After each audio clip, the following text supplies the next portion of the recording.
So this grave is William Ellison, and we originally thought that he was just an eventual owner of the property. After it got out of the Bonner hands, that William Ellison got it.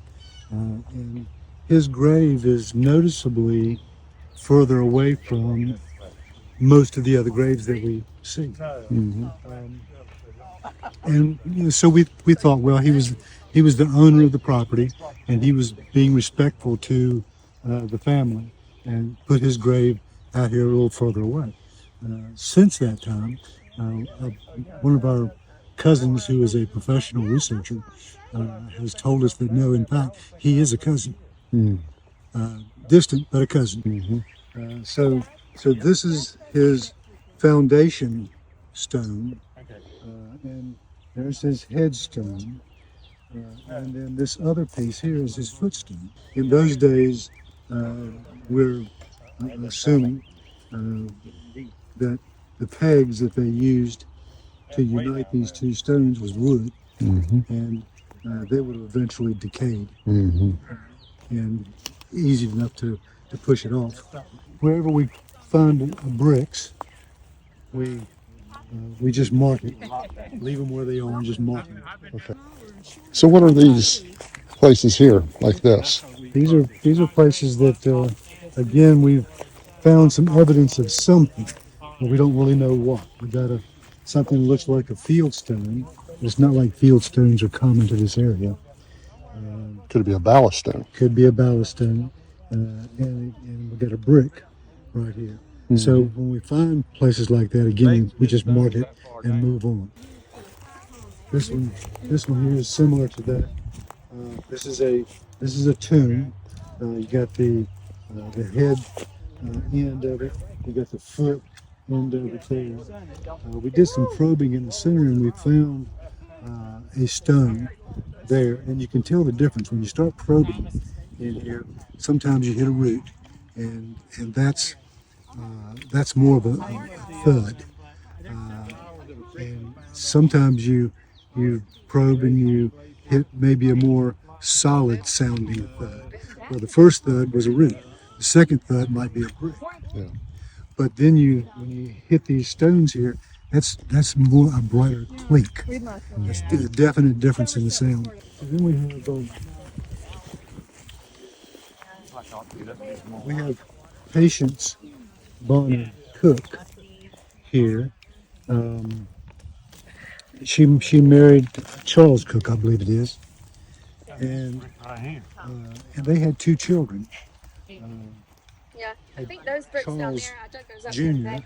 I think those were part died of the at base 12, for that, and he's buried right here beside her. She also had a daughter. Her name was Amanda. She died around 21 or 22, and this is her grave right here.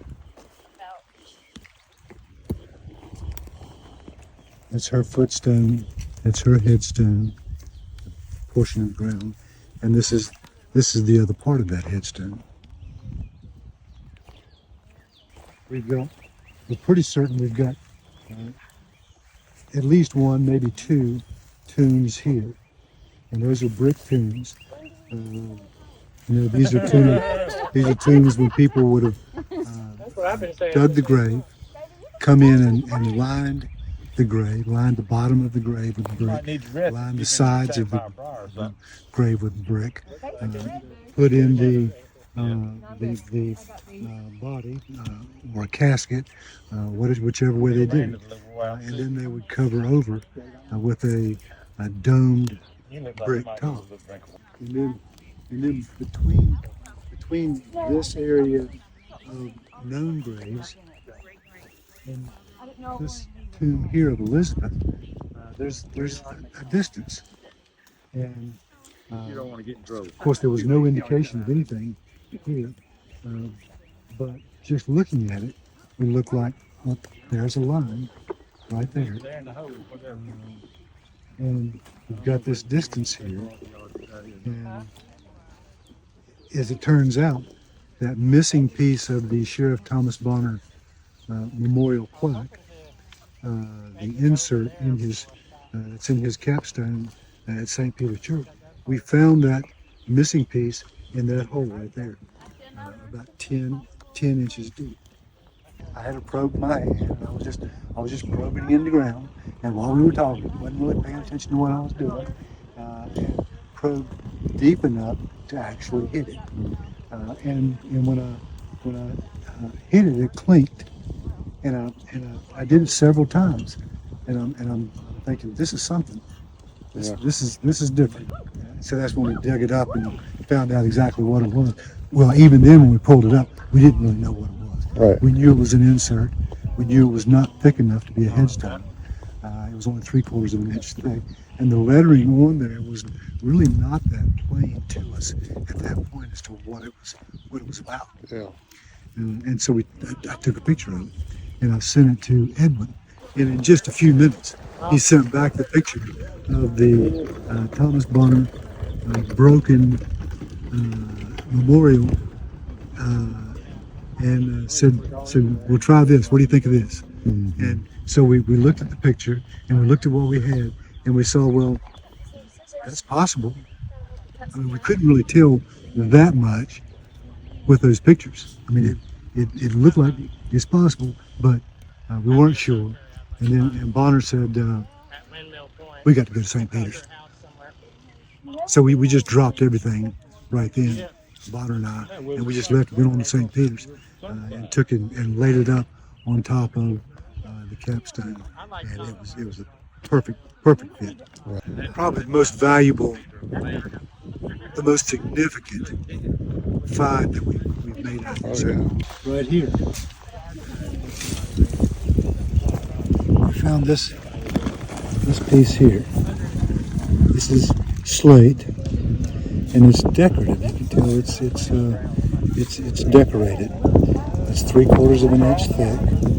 This is the same thickness as Sheriff Thomas Bonner's slate stone memorial, but it being decorated like this and being in this area right here around what we believe is the oldest part of the cemetery. We think there's much more of this. Yeah. And then we have Elizabeth's tomb here. The actual tomb is right here, and the capstone was pushed off. Our workers came in and cleaned this up. Our volunteers came in and cleaned this up today, so that looks a lot better. That corner part right there was missing, and again, we found it buried in the ground over here. It was actually in the ground. You couldn't tell it, couldn't see it. So that stone says beneath this tomb lies interred the remains of Miss Elizabeth Bonner, a native of this place, who departed this life on the 20th day of July 1809, age 73 years and some months. So we've probed this whole area multiple times. I mean, that was the purpose of getting the goats in here to begin with. Yeah. Because it was so thick before the goats came in. It was so thick that we couldn't even. The only way you could get around in here was crawl around. There were a few open places, but as far as trying to establish a perimeter of the grave sites or the actual grave area from the outer perimeter, the only way you could do that was to get rid of all those that growth, that jungle growth that was in here. That the goats did a great job. This was one that we originally covered up when we found that we were going to put the goats in here.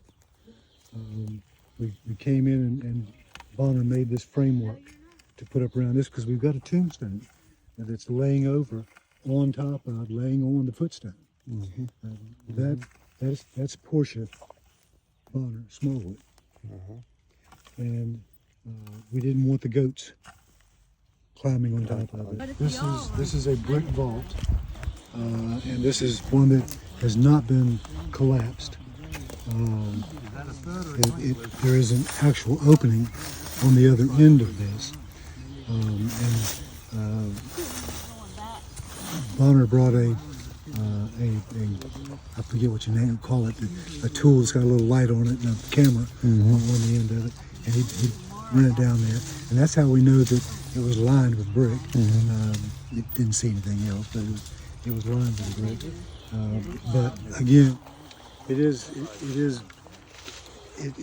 a continual source of amazement out here. The things that we find, discoveries that we make, the things that we learned in the whole process of doing the work and researching these people that are buried out here. It's just and how to do what we're doing.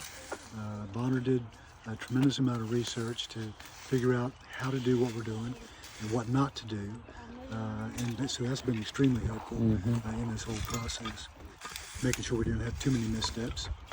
But it's still early. I mean, we may still be finding lines of graves, and you know, we've been under the working theory or informed theory, I guess, hypothesis maybe, that there's about 20 graves out here. But we've had a number of people come out here and look at this and say there's a lot more than 20 out here.